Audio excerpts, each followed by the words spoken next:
السلام علیکم ورحمۃ اللہ وبرکاتہ۔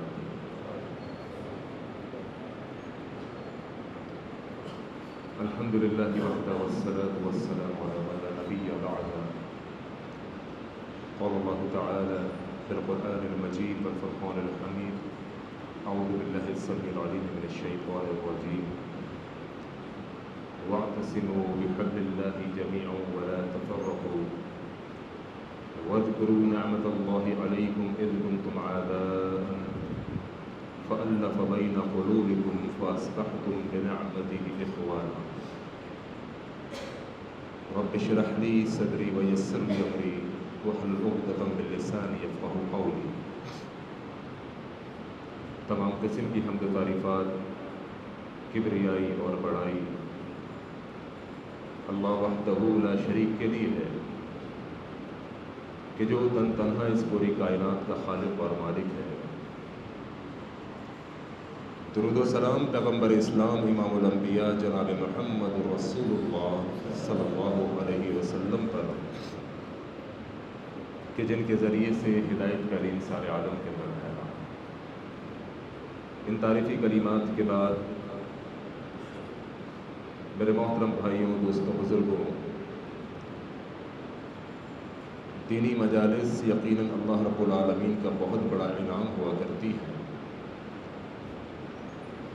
اور جس طرح آپ کی مسجد کی انتظامیہ آپ تمام احباب کے اندر ذوق اور شوق پیدا کرنے کے لیے لگے ہوئے ہیں، یقیناً یہ وہ کام ہے کہ جس کی ذمہ داری اللہ رب العالمین نے انبیاء علیہ السلام کے سپرد کی تھی، اور یہ امت جو کہ در حقیقت خیر امت ہے، اللہ رب العالمین نے اس امت کے ذمہ ایک ڈیوٹی، ایک کام، ایک پیغام لگایا ہے۔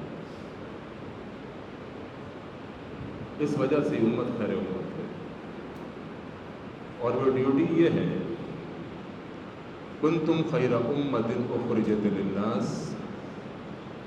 یہ امت دوسروں کے لیے نکالی گئی ہے۔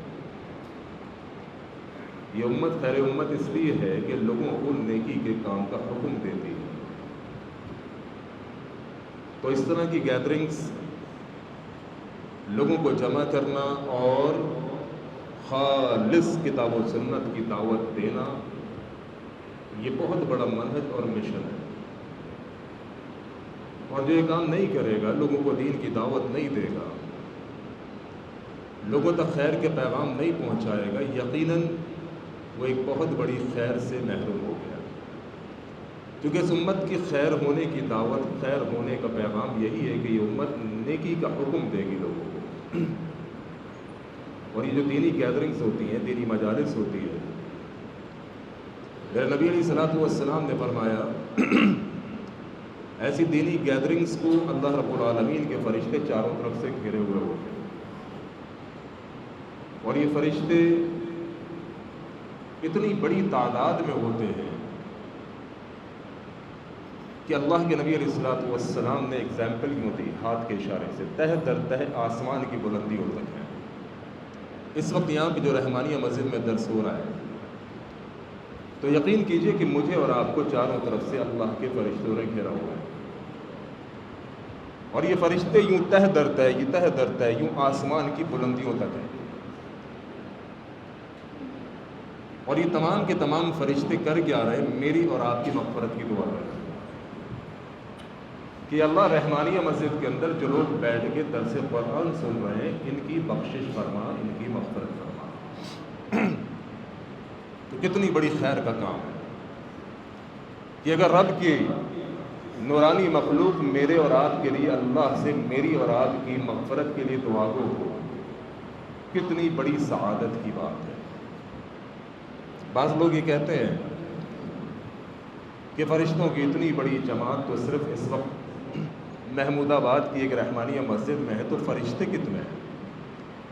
یعنی فرشتوں کی اتنی بڑی جماعت کہ میں نے آپ کے سامنے عرض کیا، ان فرشتوں نے مجھے آپ کو گھیرا ہوا ہے، اور یہ فرشتے آسمان کی بلندیوں تک ہیں۔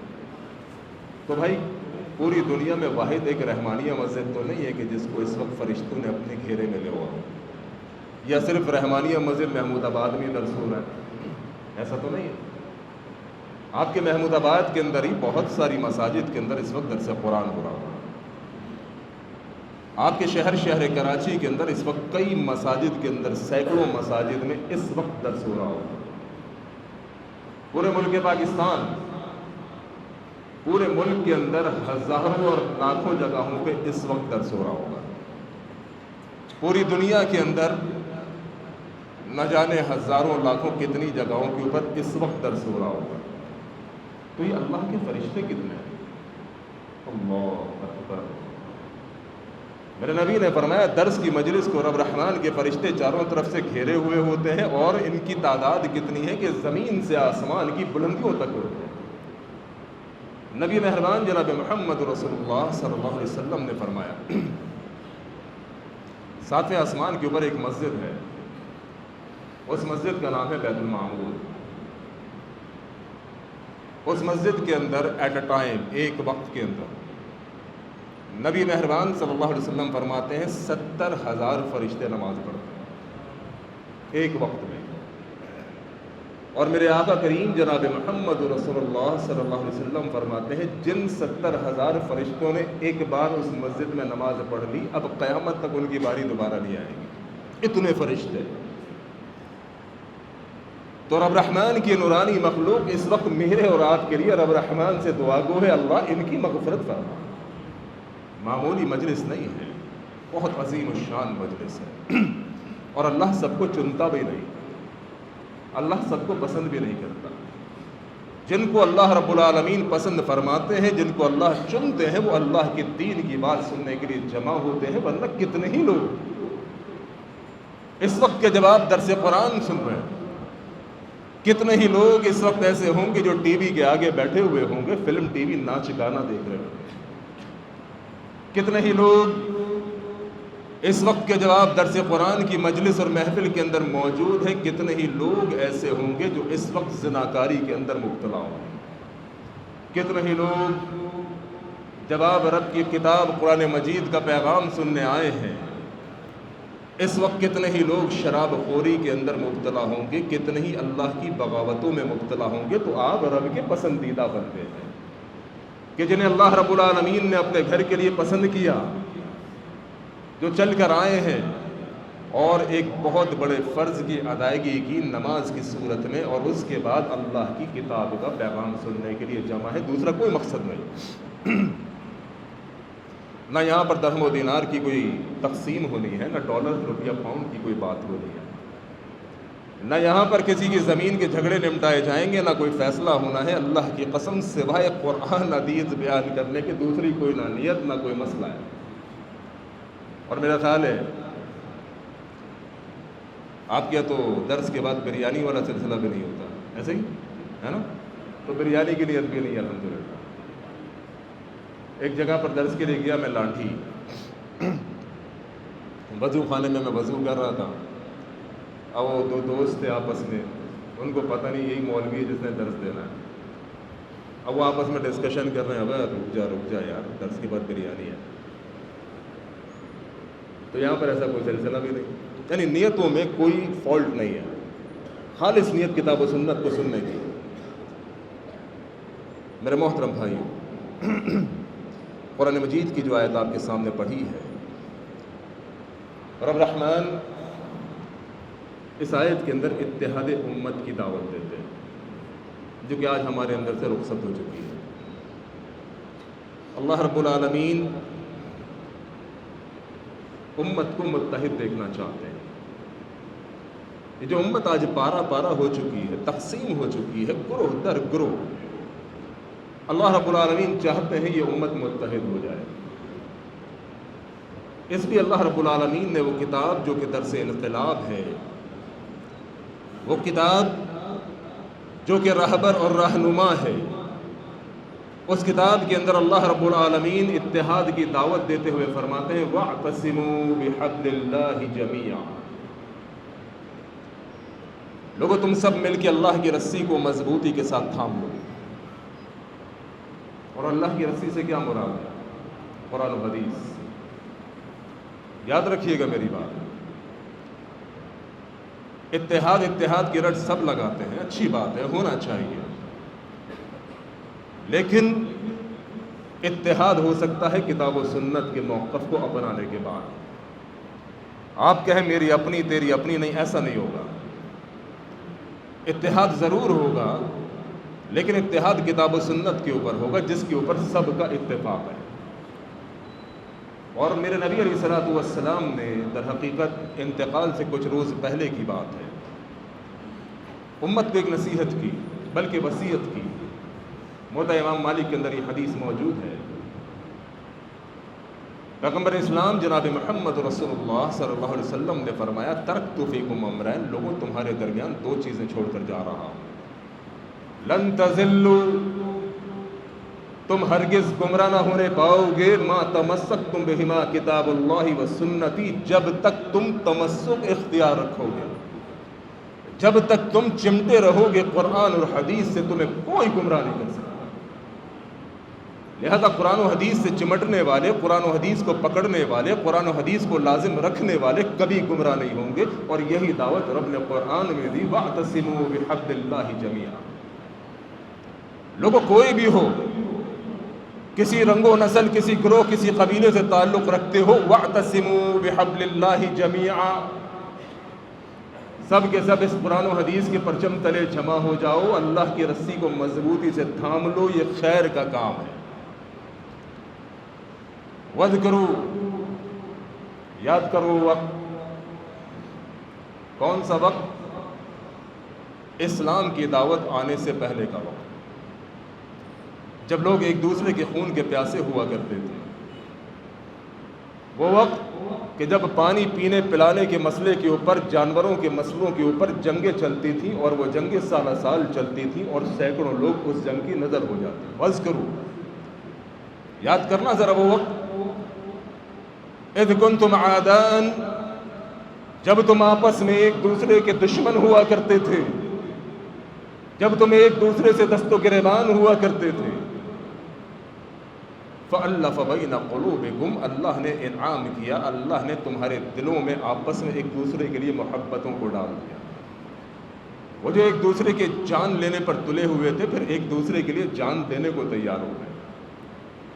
فَأَصْبَحْتُمْ بِنِعْمَتِهِ إِخْوَانًا، اللہ رب العالمین کی فضل ہوا، اللہ کا انعام ہوا کہ تم آپس میں پھر ایک دوسرے کے بھائی بن گئے، دشمنیاں ختم ہو گئی، عداوتیں، رنجشیں سب ختم ہو گئی۔ در حقیقت یہ اتحاد کی دعوت میرے نبی علیہ الصلوۃ والسلام کو رب رحمان کا حکم تھا کہ اللہ کے نبی ان کو متحد کیجیے، یہ پارا پارا ہے، بکھرے ہوئے ہیں، آپ ان کو ایک پلیٹ فارم کے اوپر جمع کیجیے، اور وہ پلیٹ فارم کتاب و سنت ہے، قرآن و حدیث ہے۔ آج اسی اتحاد کی ضرورت ہے، آج اسی اتحاد کی ضرورت ہے۔ آج ڈھونڈنے سے کوئی مسلمان نہیں ملتا، تو کون؟ میں حنفی، میں شافعی، میں حنبلی، دیوبندی، بریلوی، میں فلاں، میں فلاں۔ آگے چلیے قومیتوں کے اندر، میں پٹھان، میں مہاجر، میں سندھی، میں بلوچی، میں سرائکی، میں فلاں، میں فلاں۔ میرے محترم بھائیوں، مسلمان کہاں؟ ہم نے اپنے آپ کو مسالک کے اندر تقسیم کیا، اپنے آپ کو قومیتوں کے اندر تقسیم کیا، ڈھونڈنے سے مسلمان نہیں ملتا۔ یہی شہر کراچی تھا نا، یاد ہے آپ کو؟ کتنی لڑائیاں ہوئی، کتنی خون ریزی ہوئی، قتل و غارت ہوا، کس بنیاد کے اوپر؟ اسی قومیتوں کے جھگڑوں کے اوپر۔ وہ جناب کھڑا ہوا ہے پٹھان کا علم لے کے، وہ کھڑا ہوا ہے مہاجر کا علم لے کے۔ امت فتنہ کے شکار ہوئی، پارا پارا ہوئی، قوت منتشر ہوئی، شہر کراچی لہو لہان ہوا، سکون امن برباد ہوا۔ یہ تفرقہ بازی، قومیتوں کے اوپر جھگڑے، لڑائی، قومیتوں پر فخر، قومیتوں پر تعصب، اللہ کی قسم گمراہی ہے۔ میرے نبی علیہ الصلوۃ والسلام نے فرمایا کہ جو اپنی قومیت پر فخر کرتا ہے، پڑھ کے دیکھیے گا یہ حدیث، میں یہاں پر سسپنس چھوڑ کے جا رہا ہوں، اس حدیث کا مطالعہ کیجیے گا۔ کتنی بڑی بات میرے نبی علیہ الصلوۃ والسلام نے فرمائی کہ جو قومیت کے اوپر تعصب کرتا ہے، اس کو کیا چاہیے، وہ کیا کرے؟ یہ حدیث کتابوں کے اندر کھنگالیے گا۔ اور قومیتوں کا تعصب عام ہے. پٹھان مہاجروں کے خلاف، مہاجر پنجابیوں کے خلاف، وہ سرائکیوں کے خلاف. وہ میرے محترم بھائیوں، ہماری شناخت اسلام اور پاکستان ہے، دوسری کوئی شناخت نہیں. پہلی شناخت اسلام، دوسری شناخت پاکستان، تیسری کوئی شناخت نہیں. قومیتوں پر فخر، قومیتوں پر تعصب اللہ محفوظ فرمائے. ہمارا تو اپنا یہ حال تھا اسٹوڈنٹ لائف کے اندر. دین کی سمجھ تو بعد میں آئی. یہ تو آپ جیسے بھائیوں کا اللہ رب العالمین بھلا فرمائے، کتاب و سنت کے دعوے داروں کا، کتاب و سنت کے ماننے والوں کا، کہ آج یہاں پر لا کے بٹھا دیا، ورنہ اللہ کی قسم گمراہی کی دلدل میں ڈوبا ہوا تھا. 2001 میں اللہ رب العالمین نے کتاب و سنت کی تمیز عطا فرمائی، وگرنہ ہمارا تو حال خود یہی تھا. جناب ایک قومیت کا شکار تھے. میں خود نعرہ لگایا کرتا تھا، میں مہاجر، میری روح مہاجر، میں مر جاؤں تو میرے قبر پہ لکھ دینا چاہیے مہاجر. میں خود فتنے کا شکار تھا. اللہ رب العالمین نے کرم فرمایا، اس نے احسان فرمایا کہ اس نے دین کی سمجھ عطا کی. وَاذْكُرُوا، یاد کرو، اِذْ كُنْتُمْ أَعْدَاءً، جب تم آپس میں ایک دوسرے کے دشمن ہوا کرتے تھے. فَأَلَّفَ بَيْنَ قُلُوبِكُمْ، رب رحمان نے تمہارے دلوں میں محبتوں کو ڈال دیا. یہ کتاب و سنت میرے محترم بھائیوں راہبر رہنما ہے، جو انسان کو مسلک پرستی سے نکالتی ہے، قومیت پرستی سے نکالتی ہے. شادی بھی ہوئی اللہ کی توفیق سے. تو پہلی بیوی پنجاب کی، میں اردو اسپیکنگ، نعرے ایسے لگانے والا، فتنے کی، فرقہ واریت کے، قومیتوں کے تعصب کے. اللہ نے جو پہلی بیوی عطا کی اس کا تعلق پنجاب سے. لیکن وہ دین آنے کے بعد، کتاب و سنت کے شعور آنے کے بعد دوسرا نکاح کیا، وہ بھی بندھانی. میری قوم میں کوئی بھی نہیں الحمدللہ. پہلی کی پنجابی، دوسری کی بندھانی، تیسری کی وہ بھی پنجابی. اچھا، اب قومیتوں کے جھگڑے تو ایک طرف، قوموں کے اندر بھی اب پنجابی ہے، چل بھائی تو پنجابی ہے، ٹھیک ہے. اب اس کے اندر یہ آرائی ہے، یہ جٹ ہے، یہ فلاں ہے، اور پھر آپس میں ان کی لڑائی. چلو پنجابی کی پٹھان کے ساتھ، مہاجر کی اس کے ساتھ، یہاں تک سمجھ میں آتا. پھر آپس میں اگر بندہ پنجابی ہے تو چلو پھر پنجابیوں میں قوم کون سی، تیری یہ، میری وہ، تیری فلاں، میری یہ. میری تیسری شادی ہوئی آرائی برادری کے اندر. دلا خانے وال چاہ لیے، نو آرائی تھے. ہمیں ان سب پنگوں کا کوئی شوق ہی نہیں کہ کون پنجابی ہے، پٹھان ہے، مسلمان ہے، مواحد ہے، بس ختم ہو گئی بات. لیکن یہ سمجھ کتاب و سنت کے فہم آنے کے بعد ہوئی. اب وہ جناب آرائیں، میرے ایک دوست لاہور میں تھے، بڑے اچھے دوست تھے، حالانکہ وہ بھی توحید پرستان تھے. ان کو پتہ چلا کہ آرائیوں میں اس کی تیسری شادی ہوئی ہے. اچھا، مجھے پنجابی بھی نہیں آتی، حالانکہ پہلی شادی کو میرا خیال ہے کوئی 18 سال ہو گئے، وہ بھی پنجاب کے اٹک کے. اور تیسری شادی وہ بھی ابھی 5 سال پہلے ہوئی، وہ بھی پنجابی ہیں آرائیں. پھر بھی الحمدللہ پنجابی آتی ہی نہیں. میں جب پنجابی بولتا ہوں تو میری دونوں کی بیاں کہتی ہے کہ خدا کے واسطے مت بولا کرو، پنجابی کی ٹانگ توڑ دو. حالانکہ پنجابی بہت میٹھی زبان ہے، بہت مزہ کرتی ہے. کوشش کرتا ہوں، پنجاب میں اکثر درس ہوتے ہیں تو کوئی چٹکلا چھوڑ دیتا ہوں پنجابی میں، تو خوش ہوتے ہیں وہ لوگ. اب وہ دوست جو لاہور میں رہتا ہے وہ تھا جٹ. اچھا، مجھے نہیں پتا کہ اس جٹ کی آرائیوں سے کوئی پھڈے بازی ہو گیا. تو اس نے کہا یار تم نے آرائیوں میں شادی کر لی. میں نے کہا ہاں تو کیا ہوا؟ پھر اپنے سسرال میں جا کے بولنا آرائی مطلب تائیں. اب ہمیں پنجابی کا ایک لفظ بھی نہیں آتا اور اس جملے کا مطلب بھی نہیں پتا. خانیوال جہانیہ گیا ہوتا. میں نے بیوی کو کہا، میں نے کہا یار میرا ایک دوست لاہور میں جٹ ہے. اس نے کہا کہ آرائی مطلب تائیں، اس کا کیا مطلب ہے؟ کہنے کہ اچھا جٹ ہے. یعنی مطلب کو چھوڑے، آپ اس کو فون لگائیں اور فون لگا کے کہیں جٹ ہے تو مت نہیں، مت ہے تو جٹ نہیں. تب مجھے پتہ چلا. پھر میں نے اس کا معنی مفہوم پوچھا.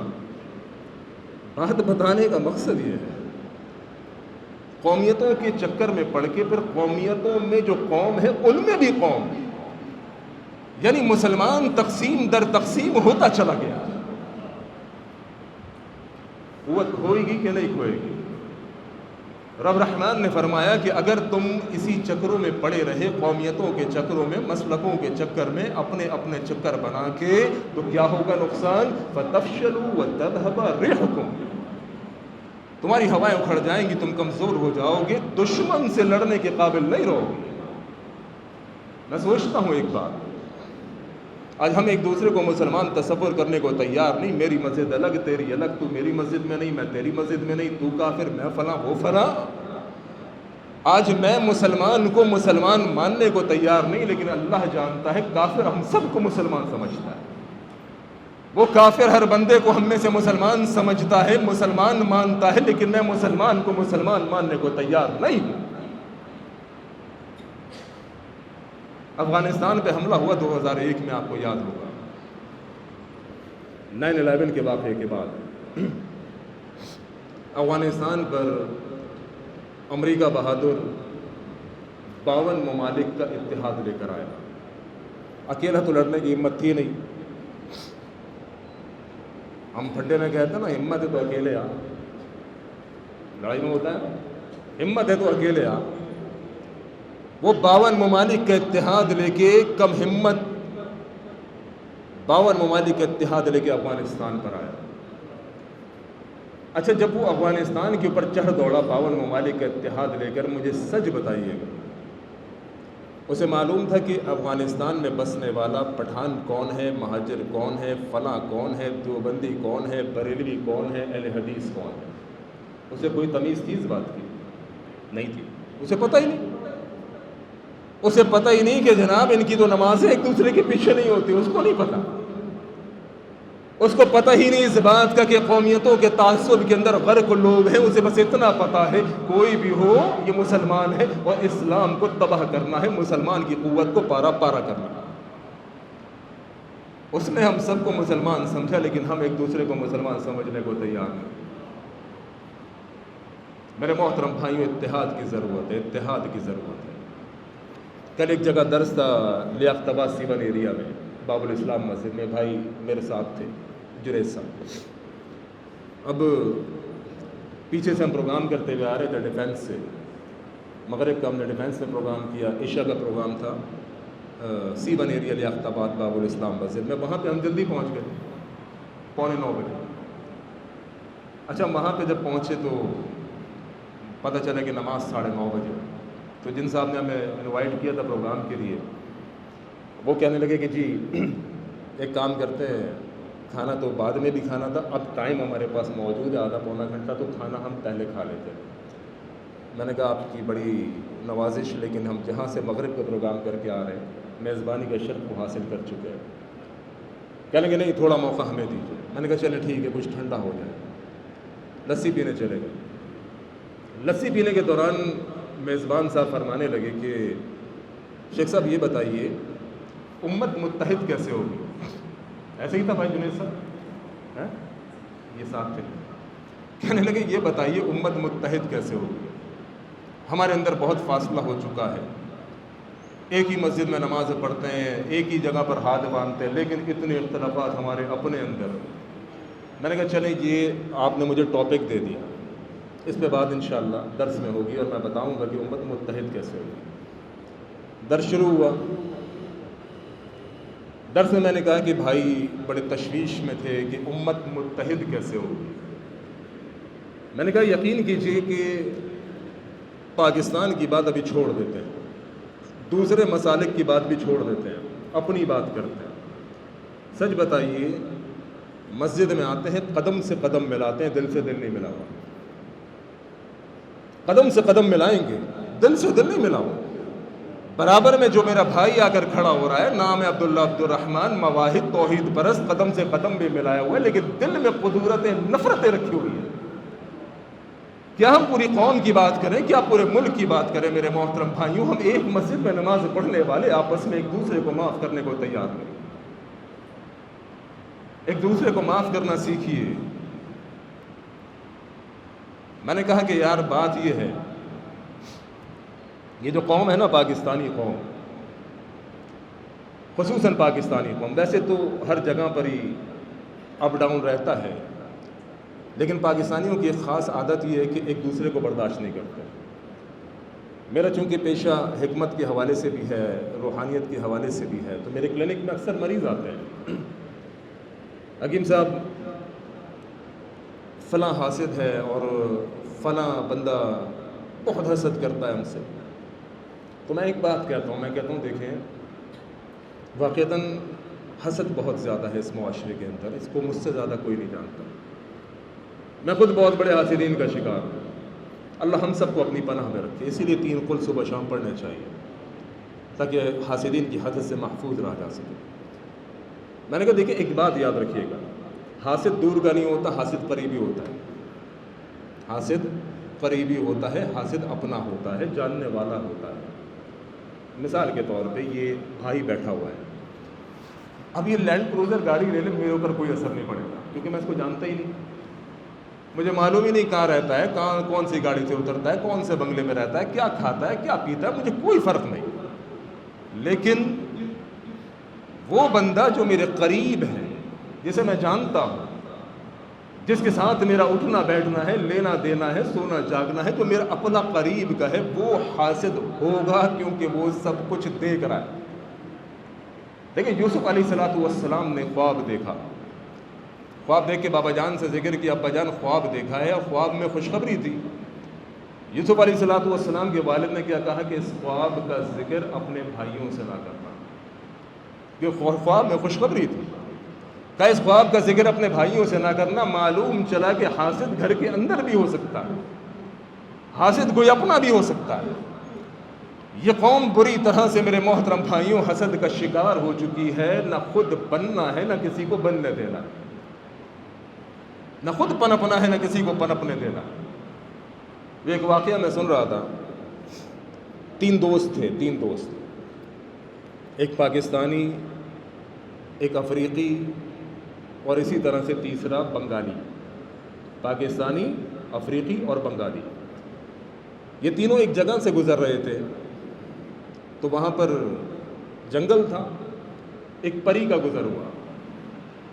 پری نے ان تینوں کو دیکھا اور کہا کہ حضور آپ تینوں کی ایک ایک خواہش پورا کرنا چاہتی ہوں، آپ تینوں کوئی خواہش کا اظہار کیجئے، میں آپ کی ایک ایک خواہش پوری کروں گی. افریقی نے کہا یار موقع اچھا ہے، رنگ بڑا کالا سیاہ ہے. پری کو کہا کہ میرا رنگ گورا کر دو. خواہش کا اظہار کیا، خواہش ایک ہی پوری ہونی ہے. افریقی نے کہا کہ میرا رنگ بہت سیاہ کالا ہے، میرا رنگ گورا کر دو. پاکستانی سامنے کھڑا ہوا ہنس رہا ہے، پیٹ پکڑ کے لوٹیاں مار رہا ہے. پری نے بہرحال اس کی خواہش کو پورا کیا، اس کو گورا کر دیا. اب دوسرا دوست جو کہ بنگالی تھا، پری نے اس سے پوچھا ہاں بھائی تیری کیا خواہش ہے؟ کہنے لگا کہ میری بھی یہی خواہش ہے، میں بھی بہت سیاہ کالے رنگ کا ہوں، مجھے بھی گورا کر دو. اس کی خواہش کو سن کے پھر پاکستانی کھڑا وہ ہنس رہا ہے، لوٹیاں مار رہا ہے. اچھا اب ان دونوں کو گورا کرنے کے بعد یہ پری پہنچی پاکستانی کے پاس. اس کو کہا کہ دیکھ تیری خواہش بعد میں، لیکن یہ تو بتا کہ تو ہنس کیوں رہا ہے. اس نے کہا یہ ہنسی وسی کو چھوڑو، میری خواہش کا پوچھو. اس نے کہا اچھا چل خواہش بتا، تیری خواہش کیا؟ کہتا ان دونوں کو واپس کالا کر دو. آئی سمجھ میں بات؟ یہ اس قوم کی حالت ہے. یہ قوم نہ خود پنپتی ہے، نہ کسی کو پنپنے دیکھ سکتی ہے. اکثر بسوں کے پیچھے آپ نے دیکھا وہ حسد نہ کر، محنت کر. وہ یار خود آگے نہیں نکل پا رہے، جو آگے نکل رہا ہے اس سے محبت کرو، اس کے لیے دعا کرو، بجائے اس کے کہ نظر بد لگاؤ، حاسد بن کے بیٹھ جاؤ. اللہ کی تقسیم ہے، اللہ رب العالمین جس کو جتنا عطا کرے. یہ رب رحمان کی تقسیم ہے. ایک دوسرے کے رزق کے اوپر نگاہ رکھنا، ایک دوسرے کی گاڑیوں پر نگاہ رکھنا، ایک دوسرے کے گھروں پر نگاہ رکھنا، یہ بدترین عمل ہے. اللہ نے اس کو نوازا ہے، اپنے بھائی کے لیے دعا کرو، خوش ہو. میرے ایک دوست بہت بڑا ان کا پراپرٹی کا کام ہے، وہ کہنے لگے کہ زبیر بھائی میں 2019 کے بعد بڑے کرائسس کا شکار ہوا. یعنی اگر میں کہوں کہ ارب پتی ہیں تو غلط نہیں ہوگا، اللہ کے دین پہ، دین والوں پہ بہت خرچ کرتے، اللہ نے ان کو بڑا عطا کیا. کہنے لگے 2019 کے بعد بہت بڑے کرائسس کے اندر آیا. کہنے لگے میں نے محسوس کیا کہ میرے حاسدین کہیں دور نہیں، مجھے محسوس ہونے لگا کہ یہ قریب قریب کے کچھ لوگ ہیں جن کی حسد کا میں شکار ہوں. کہنے لگے میں نے بڑی ہمت کی اور میں نے دعا کے لیے ایک دن ہاتھ اٹھائے. میں نے کہا کیا ہاتھ اٹھائے، کیا دعا کی؟ کہنے لگے میں نے دعا کی کہ یا اللہ جو میرا حاسد ہے اسے مجھ سے زیادہ عطا کر دے، جو میرا حاسد ہے اسے مجھ سے زیادہ عطا کر دے، کیونکہ جب اس کے پاس مجھ سے زیادہ آ جائے گا تو پھر اس کی حسد آٹومیٹکلی ختم ہو جائے گی۔ میں نے کہا یار یہ بڑا عجیب فارمولہ اور پہلی دفعہ سنا۔ کہنے لگا یقین کرو، اللہ کی قسم اٹھا کر کہتا ہے، کہہ رہے یقین کرو اللہ نے اسی بندے کو جس پر میرا شک تھا اتنا دیا کہ کوئی انتہا نہیں۔ کہنے لگے یقین کیجئے اس کے بعد میرے کاروباری حالات دوبارہ سیٹ ہو۔ تو بہرحال یہ تو بڑی ظرف کی بات ہے کہ بندہ اپنے حاسد کے لیے ہاتھ اٹھا کر دعا کرے اللہ اسے مجھ سے زیادہ دے دے، لیکن بچنے کے لیے کرنا پڑے گا۔ تو عزیز بھائیوں، بات کا نچوڑ یہ ہے کہ اتحاد پیدا کیجئے، محبتوں کو پیدا کیجئے، دلوں سے خطورتوں کو، نفرتوں کو، بغض کو، حسد کو نکال کے پھینک دیجئے۔ بھائیوں کی محبتوں کو دل میں آئیے، بھائیوں کی محبتوں کو دل میں لائیے، ایک دوسرے سے پیار محبت اخلاق کے ساتھ پیش آئیے، غیبتوں سے پرہیز کیجئے، غیبت میں کچھ نہیں رکھا۔ میں یہاں بیٹھا ہوں، میں یہاں سے اٹھ کے جاؤں گا، 4 بندے ملیں گے میری غیبت، وہ 4 بندے جائیں گے میں ان کی غیبت، اس میں کیا رکھا ہے؟ اتنا بدترین جرم، اتنا بدترین عیب زدہ یہ عمل ہے غیبت، لیکن اسے کوئی گناہ سمجھنے کو تیار نہیں ہے۔ معلوم چلے کہ فلاں شخص زناکار ہے، زانی ہے، تو میرے محترم دوستو ہم سب کہیں گے اتنا بڑا گناہگار زناکار، وہ میرے محترم بھائیوں غیبت کا کرنے والا اس سے بڑا بدترین انسان۔ لیکن مسجدوں میں بیٹھ کے غیبت ہو رہی ہے، چغل خوری ہو رہی ہے، کوئی پوچھنے والا نہیں، کوئی کسی کے منہ پہ ہاتھ رکھنے والا نہیں کہ چپ کر، غیبت کر رہا ہے، اتنے بڑے گناہ کا ارتکاب کر رہا ہے میرے بھائی کی، کلمہ پڑھنے والے کی، میں نہیں سننا چاہتا۔ بلکہ ہم کیا کرتے ہیں؟ چسکے لیتے ہیں، مزے لیتے ہیں۔ یہ مزے، یہ چسکے میرے محترم بھائیوں کل قیامت کے دن بہت خطرناک ہو جائیں گے جب اللہ کی عدالت میں پیش ہوں گے۔ راتوں کا نمازی ہوگا، تہجد گزار ہوگا، حاجی ہوگا، پرہیزگار، اللہ کے راستے میں انفاق کرنے والا، اپنی نیکیوں کے بلبوتے پر جنت کے دروازے کے سامنے کھڑا ہوگا کہ جناب میں تو حاجی الحاج، میں نے تو بڑا انفاق کیا، اللہ کے راستے میں بڑا خرچ کیا، میں تو بڑا نیکوکار ہوں۔ جنت کے دروازے کے قریب کھڑا ہوگا، اتنے میں کچھ لوگ آئیں گے، انصاف کا دن ہوگا نا۔ اللہ رب العالمین کی بارگاہ میں کمپلین کریں گے، کمپلینر کی حیثیت سے آئیں گے، اللہ رب العالمین یہ وہ بندہ ہے جس نے زمین کے اوپر میری غیبت کی تھی، یا اللہ زمین کے اوپر میں مظلوم تھا، یہ ظالم تھا، یا اللہ یہ میری غیبتیں کیا کرتا، الزام تراشی کیا کرتا، تہمت لگایا کرتا، میرے اللہ مجھے انصاف چاہیے۔ وہ تو انصاف کا دن ہوگا، یہ دنیا کی عدالت تو نہیں کہ رشوت دے کے پاس ہو جاؤ گے نکل جاؤ گے۔ اس دن فَمَن يَعْمَلْ مِثْقَالَ ذَرَّةٍ خَيْرًا يَرَهُ وَمَن يَعْمَلْ مِثْقَالَ ذَرَّةٍ شَرًّا يَرَهُ۔ یارو اس دن رائی کے دانے کے برابر بھی کوئی گناہ ہوگا تو اس کا حساب ہوگا۔ کمپلینر پہنچے گا اللہ، یہ تہجد گزار راتوں کا، دن کا روزہ دار، حاجی نہیں الحاج، یا اللہ یہ میری مجلسوں میں بیٹھ کے غیبت کیا کرتا، اللہ میں بے بس ہے، اللہ مجھے آج میرا حق چاہیے۔ اللہ رب العالمین کہیں گے اسے اس کا حق دو۔ کیا کہ اللہ پلے تو کچھ بھی نہیں، نہ نوٹ، نہ روپیہ، نہ پیسہ، درہم و دینار، یہاں تو کچھ نہیں چلتا۔ اللہ فرمائیں گے ہاں ٹھیک ہے، کچھ نہیں چلتا، لیکن اب تو راضی اس کو کیسے کرے گا؟ چونکہ تو نے اس کا حق کھایا ہے، اس کی غیبت کی ہے، چغل خوری کی ہے، الزام لگایا، لہذا اپنی نیکیاں تو اس کو دے دے۔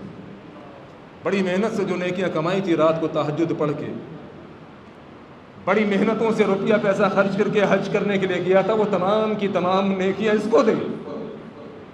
میرے محترم بھائیوں، لوگوں کی غیبتوں سے بچیے، چغل خوری سے بچیے، جھوٹ بولنے سے بچیے، الزام تراشی سے بچیے، محبتوں کو عام کیجئے۔ جو مسجد میں آتا ہے میرا بھائی ہے، اس سے محبت کیجئے، کلمہ پڑھنے والا ہے۔ کیا ہوا اگر کچھ غلطی ہے؟ کس میں نہیں ہے بھائی؟ کیا اس مجلس کے اندر کوئی ایسا شخص کھڑا ہوا ہے جو کھڑے ہو کے کہے کہ میں نے کبھی کوئی گناہ نہیں کیا؟ واحد ہستی اللہ کے نبی علیہ الصلوۃ والسلام، وما ينطق عن الهوى ان هو الا وحی یوحى، وہ نبی غلطیوں سے اس لیے بچا ہوا ہے کہ نبی علیہ الصلوۃ والسلام کی حفاظت اللہ اپنی وحی کے ذریعے کرتا ہے۔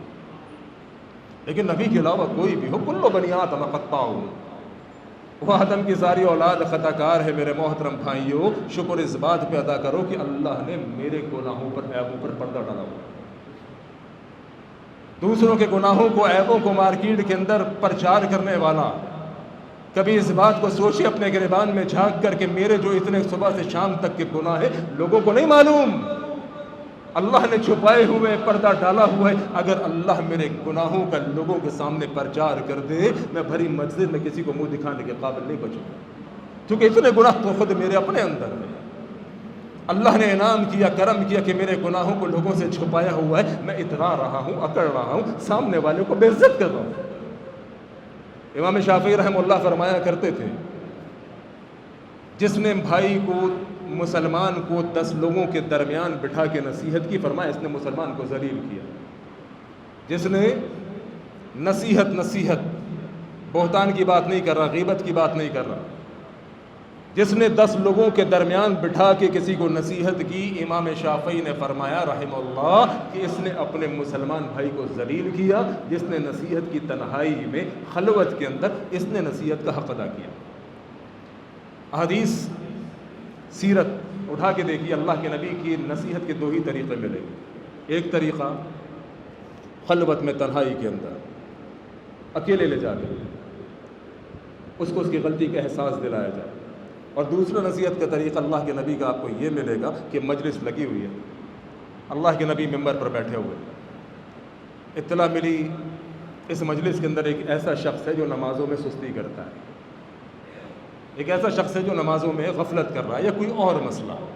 اب اللہ کے نبی نے جو گفتگو کرنی ہے، اس گفتگو کے اندر مثال کے طور پہ بے نمازی کے انجام کے اوپر گفتگو کی. جو بے نمازی بیٹھا ہوا تھا اسے خود پتہ چل گیا، اسے خود احساس ہو گیا کہ یار اس جرم میں مبتلا ہوں. اس کی عزت بھی محفوظ رہی اور اس کو نصیحت بھی ہو گئی. دیکھیے کل قیامت کا دن ہوگا، کل قیامت کے دن اللہ رب العالمین کی بارگاہ میں ایک گنہگار بندہ آئے گا. گنہگار، اللہ رب العالمین اس گنہگار بندے کو اپنے قریب کریں گے. قریب کرنے کے بعد اس گنہگار بندے کے کاندھے پہ یوں اپنا ہاتھ رکھیں گے. اللہ، بندہ کون ہے؟ گنہگار ہے، خطا کار ہے، سیاہ کار ہے. قریب کیا، قریب کرنے کے بعد اس کے کاندھے کے اوپر ہاتھ رکھا، اسے مزید چھپایا اور پھر کہن میں سرگوشی کرتے ہوئے فرمایا دیکھ میرے بندے، فلاں وقت فلاں ٹائم، بند کمرہ، تنہائی، تو نے کہا کوئی دیکھنے والا نہیں، تو نے یہ گناہ کیا تھا، قبول کرتا ہے؟ کہ کہا اللہ میں قبول کرتا ہوں. تمام کے تمام گناہوں کو اللہ رب العالمین گنوائیں گے. دیکھ فلاں دن فلاں وقت یہ گناہ تو نے کیا. بندہ کہے گا میرے اللہ تیری عدالت ہے، تیرے پاس تو CCTV کیمرے تب کے لگے ہوئے جب سے دنیا بنی ہے. ان کی ہارڈ ڈرائیو بھی اتنی زبردست کہ بھرتی نہیں.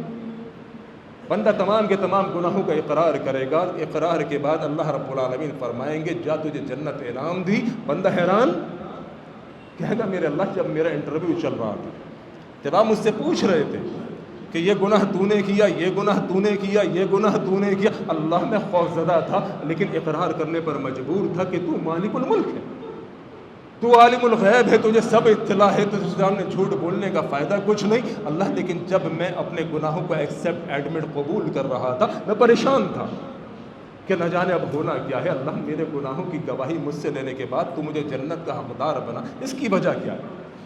اللہ رب العالمین فرمائیں گے ہاں، جب زمین کے اوپر بشری تقاضے سے کبھی تجھ سے غلطی ہو جاتی، کبھی تجھ سے گناہ ہو جاتا، تو راتوں کو کھڑا ہوتا، ہاتھوں کو پھیلاتا، آنسوؤں کو بہاتا، میرے آگے کھڑا ہو کے کہتا اللہ مجھے معاف کر، اللہ مجھ سے غلطی ہو گئی. تجھے اپنے گناہوں پر ندامت تھی، پشیمانی تھی، پریشانی تھی، آج اس کا صلہ. بتانے کا مقصد یہ ہے وہ بادشاہوں کا بادشاہ ہے لیکن پھر بھی بندے کو قریب کرتا ہے، سرگوشی کے انداز میں اس کے کان میں اس کے گناہوں کا پوچھتا ہے. میں لوگوں کے گناہوں کو لوگوں کے سامنے پیش کرتا ہوں. یاروں اصلاح کیجئے، انتہائی اصلاح کا محتاج یہ پوائنٹ ہے کہ اپنی اصلاح کی جائے. لوگوں کے گناہوں کا پرچار نہیں کرنا، وہ جانے اس کا رب جانے. لوگ آ کے مسئلہ پوچھ رہے ہوتے ہیں فلاں بندہ مر گیا، کیا کہتے ہیں؟ او بھائی میں کیا کہوں، مجھے تو اپنے بارے میں نہیں پتا کہ مجھے جنت ملے گی کہ جان. ابو درداء رضی اللہ تعالیٰ عنہ انتقال کا وقت ہے، بستر مرگ پہ موجود ہیں اور تڑپ رہے، پریشان ہیں، بے چین ہیں، رو رہے. بیوی نے کہا ابو درداء صحابی ہو، اتنی بے یقینی کی کیفیت کیوں، اتنی بے چینی کی کیفیت کیوں؟ ابو درداء رضی اللہ تعالیٰ عنہ فرمانے لگے زوجہ محترمہ بات تو ٹھیک ہے، موت کا کوئی خوف نہیں، لیکن معلوم نہیں کہ مرنے کے بعد انجام کیا ہوگا. ہمیں تو اپنے انجام کا نہیں پتہ، کسی کے بارے میں کیا گفتگو کر سکتے ہیں. اللہ کریم عمل کی توفیق عطا فرمائے. وآخر دعوانا ان الحمد للہ رب العالمین.